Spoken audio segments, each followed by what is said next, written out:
കഴിക്കരുതേ, നല്ല വാക്ക് പറയണേ, നല്ല നിലക്ക് ഭൂമിയിലൂടെ നടന്നു പോണേ എന്ന് ലോകത്തെ പഠിപ്പിച്ച പ്രവാചക തിരുമേനി. ഇതെല്ലാം അതുകൊണ്ട് എനിക്ക് നിങ്ങളോട്, ഞങ്ങളെ സംബന്ധിച്ചിടത്തോളം ഇസ്ലാം ദൈവികമാണെന്നും സകല ലോകത്തിന്റെയും സൃഷ്ടാവാണ് ആ മതം അവതരിപ്പിച്ചതെന്നും അതൊരു മനുഷ്യന്റെയും കുത്തകയല്ലെന്നും അത് മനുഷ്യനിർമ്മിതമല്ലെന്നും അത് മാത്രമാണ് മോചനത്തിന്റെ ദർശനമെന്നും ഞങ്ങൾ വിശ്വസിക്കുന്നു. നിങ്ങൾക്കത് പഠിക്കാനുള്ള അവകാശമുണ്ട്, അതിലൂടെ മാത്രമേ മോക്ഷമുള്ളൂ എന്നും ഞങ്ങൾ പറയുന്നു. ഇത് വാശിയല്ല, നിങ്ങൾക്ക് പഠിക്കാം, നിങ്ങൾക്ക് മനസ്സിലാക്കാം. പിന്നെ എപ്പോഴാണ് നമ്മൾ തെറ്റിപ്പോയത്? നമ്മൾ ഒന്നിച്ചൊരച്ഛന്റെ അമ്മയുടെ മക്കളായി 10 തലമുറ ജീവിച്ചു. ആദിമ മനുഷ്യൻ, നോഹാ പ്രവാചകൻ, അതിനിടയിലെ 10 തലമുറ ഒറ്റ ദൈവത്തെ മാത്രം. അന്നവർ കല്ലും മുള്ളും ഒന്നും ആരാധിച്ചില്ല. അതുകൊണ്ട് നമുക്ക് ലോകത്തിന്റെ സൃഷ്ടാവിനെ ആരാധിക്കാം, അവനോട് മാത്രമേ ഇനി ഞാൻ പ്രാർത്ഥിക്കുള്ളൂ എന്ന് തീരുമാനിക്കും. ഇതിന്റെ പൊരുൾ മൊയ്തീൻ ശേഷയെ രക്ഷിക്കണേ എന്ന് പറയരുത്, ഉള്ളാളന്നങ്ങളെ കാക്കണേ എന്ന് പറയരുത്, മുഹമ്മദ് നബിയെ രക്ഷിക്കണേ എന്ന് പറയരുത്, ശ്രീരാമ ശ്രീകൃഷ്ണ യേശു ക്രിസ്തുവെ രക്ഷിക്കണേ എന്ന് പറയരുത്. മറിച്ച് ഇവരുടെയൊക്കെ സൃഷ്ടാവേ, ലോകത്തിന്റെ തമ്പുരാനെ, എന്നെ സൃഷ്ടിച്ച സാക്ഷാൽ ഈശ്വര, എന്റെ ഹൃദയത്തെ കൺട്രോൾ ചെയ്യുന്ന, അറ്റാക്ക് വരുമ്പോൾ നെഞ്ചിൽ പിടിച്ചിട്ട് ഈശ്വര അല്ലാഹുവേ ഉടയ തമ്പുരാനെ എന്ന് വിളിക്കുന്ന സൃഷ്ടാവിനെ, നമുക്ക് ഹൃദയത്തെ തന്ന ആ നാഥനെ, ലോകത്തിന്റെ തമ്പുരാനെ, പരമകാരുണ്യനെ ഞാൻ നിങ്ങളുടെ മുമ്പിൽ അവതരിപ്പിച്ചു. നാളെ ദൈവസന്നിധിയിൽ ഈ ക്ഷേത്രത്തിലെ ഒരാളും പറയില്ല ഈ ദൗത്യം ഞാൻ എത്തിച്ചിട്ടില്ലെന്ന്.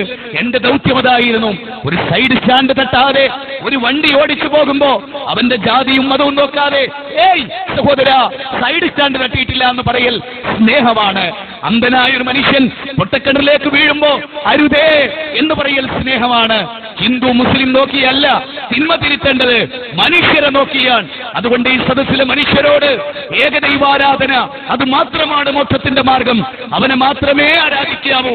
അവനോടല്ലാതെ ഒരാളോടും കുട്ടിക്ക് വേണ്ടി നിങ്ങൾ പ്രാർത്ഥിക്കരുത്, രോഗത്തിന് വേണ്ടി നിങ്ങൾ പ്രാർത്ഥിക്കരുത്.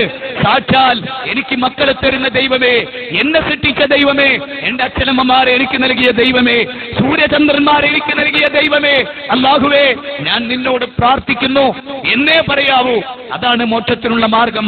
കള്ളു കുടിക്കരുത്, വ്യഭിചരിക്കരുത്, പലിശ കൊടുക്കരുത്, ഭാര്യയെ ആക്രമിക്കരുത്, മക്കളെ കൊല്ലരുത്, നല്ല വിദ്യാഭ്യാസം നൽകുക, തമ്മിൽ തെറ്റരുത്, സ്നേഹിക്കുക, ആർദ്രതയും അലിവും അനുകമ്പയും സഹാനുഭൂതിയും സൗവർത്തിത്വവും ഉണ്ടാവുക. വരാനിരിക്കുന്ന ഒരു നരകം, അഗ്നിജ്വാലകളുള്ള നരകം, വേദങ്ങൾ പഠിപ്പിച്ച നരകം, ആ നരകത്തിൽ നിന്ന് മോചനം നേടി സ്വർഗത്തിന്റെ വഴികൾ സ്വീകരിക്കുക.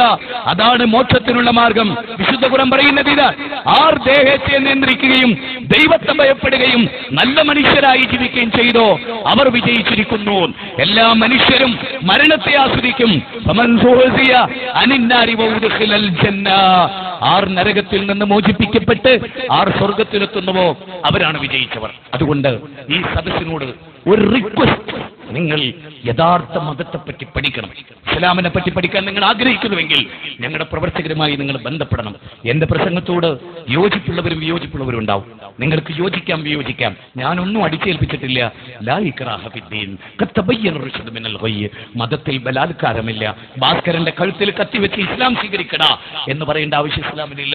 മറിച്ച് ഇസ്ലാം എന്നതാണ് എന്ന് പറഞ്ഞു കൊടുത്താൽ ബുദ്ധിയുണ്ടെങ്കിൽ അവനത് മനസ്സിലാവും. ഏറ്റവും ചുരുങ്ങിയത് തമ്മിലുള്ള അകലം തീർക്കാനും തമ്മിൽ തല്ല് തീർത്താനും നമ്മൾ ഒന്നാവാനും പരസ്പരം ആലിംഗനം ചെയ്യാനും. നോക്കിയേ, ഒരേ സൂര്യന്റെ വായു, ഒരേ ചന്ദ്രന്റെ നിലാവലകൾ എല്ലാം നമ്മുടേതാണ്.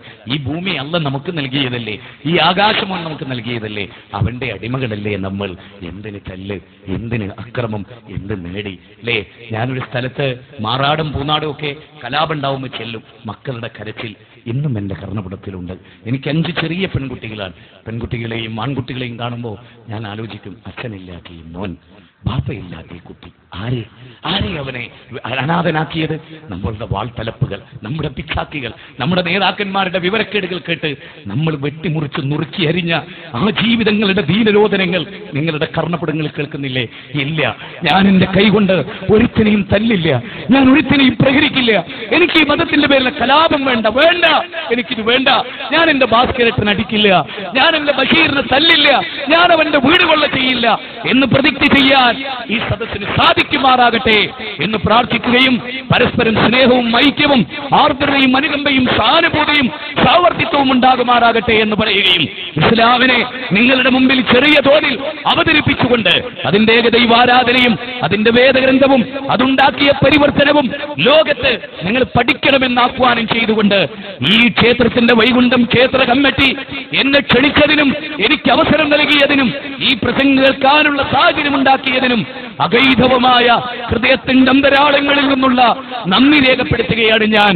എന്റെ പ്രസംഗം സാഗൂതം കേട്ട് മഴ പെയ്തപ്പോൾ പോലും ദൂരെ പോകാതെ ഇത് കേൾക്കാൻ കൊതിച്ച നിങ്ങൾക്ക് ഇതൊരു ദൈവത്തിന്റെ സമ്മാനമാണ്.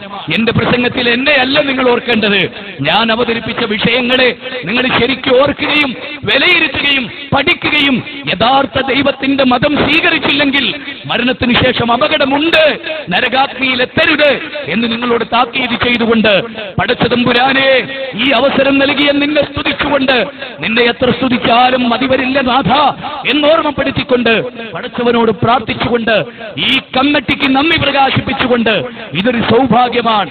നിങ്ങളുടെ ക്ഷേത്രത്തിന്റെ ചരിത്രത്തിൽ ഒരുപക്ഷേ ഈ ഒരു പ്രസംഗം ഏറെ ചിന്തയും ചർച്ചയുമായേക്കാം, അനുകൂലവും പ്രതികൂലവുമായി. എന്തായിരുന്നാലും എന്റെ മനസ്സിലുള്ളത് ഒളിപ്പിച്ചു വെച്ച് കാപട്യം നടിക്കാൻ ഞാൻ ആളല്ല. എന്റെ മനസ്സിലുള്ളതൊന്നും പുറത്തു പറയുന്നത് മറ്റൊന്നുമാകാൻ ഞാൻ കപടനല്ല. എന്റെ ഉള്ളിൽ ഈ പറഞ്ഞതേ ഉള്ളൂ, എന്റെ പുറത്തും ഇതേ ഉള്ളൂ. അതുകൊണ്ട് തന്നെ ഉള്ളെന്ന് വേറെ പുറമെന്ന് വേറെ അത് ഞങ്ങൾക്കറിയില്ല. ഇന്നുവരെ തീവ്രവാദിയായി ഒരു മുജാഹിദിനെയും ജയിലടച്ചിട്ടില്ല. സഫാസിനെ, ഫയാസിനെ, മാഹിദനെയെ, തടിയന്റെ ഇവിടെ നസീറിനെ, അവരൊന്നും മുജാഹിദുകളല്ല, സെലഫികളല്ല. അതൊക്കെ മുസ്ലിങ്ങളിൽ ഖുർആൻ പഠിക്കാത്ത, സുന്നത്ത് പഠിക്കാത്ത ആളുകളുടെ വക്താക്കളാണെന്ന് നിങ്ങൾ അറിയുക. മാനവികത ഉണർത്തുന്ന ഉസ്താദിന്റെ അനുയായികളാണ് എന്ന് ചുരുക്കിയെങ്കിലും നിങ്ങൾ മനസ്സിലാക്കുക. യഥാർത്ഥ മതത്തെ നിങ്ങൾ വിലയിരുത്തുക, സഹോദരങ്ങളായി ജീവിക്കുക, നല്ലതിനു വേണ്ടി ജീവിക്കുക. പ്രപഞ്ചനാഥൻ അനുഗ്രഹിക്കുമാറാകട്ടെ. റബ്ബന ആതിനാ ഫിദ്ദുനിയ ഹസന വഫിൽ ആഖിറതി ഹസനത വഖിനാ അദാബന്നാർ. റബ്ബന തഖബ്ബൽ മിന്നാ ഇന്നക അൻത സമീഉൽ അലീം വതുബ് അലൈനാ ഇന്നക അൻത തവ്വാബുർ റഹീം. റബ്ബന ആതിനാ ഫിദ്ദുനിയ ഹസന വഫിൽ ആഖിറതി ഹസനത വഖിനാ അദാബന്നാർ. ആമീൻ ബിറഹ്മതിക യാ അർഹമർ റഹീമീൻ. അസ്സലാമു അലൈക്കും വറഹ്മത്തുള്ളാഹി വബറകാതുഹു.